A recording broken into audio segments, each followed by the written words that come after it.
Situé au cœur du 16e arrondissement, le Parc des Princes est le plus grand stade de Paris. L'enceinte accueille les rencontres du Paris Saint-Germain depuis 1974. Il a aussi reçu l'équipe de France jusqu'en 1998, date de construction du Stade de France. Véritable réussite architecturale, le stade est ancré dans un paysage atypique. Le Parc des Princes, pour moi, c'est le plus beau stade de France. C'est même, je trouve que ça se discute pas. Je trouve que c'est un stade où il y a beaucoup plus d'ambiance qu'au Stade de France. C'est le plus beau, c'est le plus chaud. C'est celui où à la fois il y a l'ambiance, mais aussi où la visibilité est la plus développée. C'est-à-dire que où qu'on soit, on voit quand même bien le stade. Et puis c'est des émotions. Et puis en plus, c'est dans un quartier, en plus à Paris, que j'aime beaucoup. C'est l'un des rares stades qui est dans un quartier, un beau quartier. Et en plus dans un beau quartier de Paris. Donc en plus, ça lui donne tous les atouts. Inauguré en 1972, le Parc des Princes doit son architecture actuelle à Roger Taillibert. L'édifice a coûté 23 millions d'euros à la ville de Paris. Le parc était un des premiers stades d'Europe à être doté d'un toit.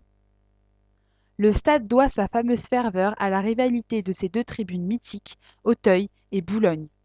Bénéficiant d'une capacité de 45 000 places, le parc a vécu de nombreuses soirées inoubliables.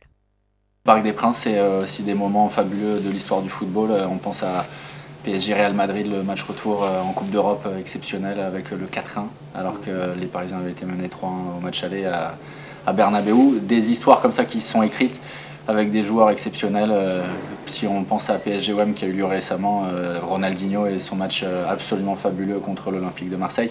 Enfin, tout ça, ça participe à ce monument. La mort d'un supporter la saison dernière, suite à de violentes altercations entre les deux copes, a marqué un tournant dans la politique du PSG. Cet été, Robin Leproux a pris une série de mesures répressives pour mettre fin aux violences.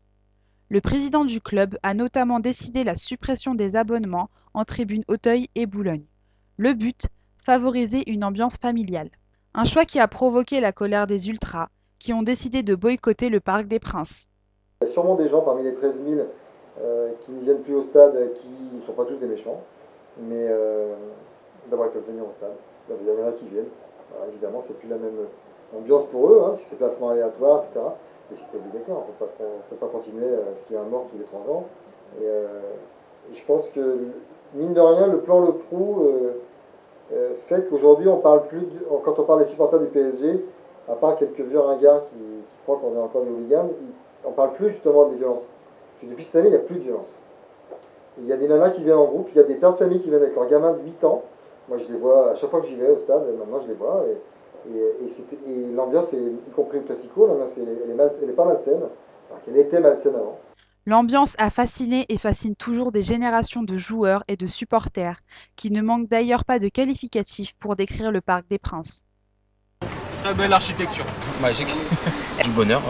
Stade de foot. C'est magique. Feu qui se met en place et qui monte en puissance. C'est un beau stade. Je pense que c'est le plus beau stade de la France. Et puis rien que le nom, le Parc des Princes, on a tout dit, il n'y a pas de nom.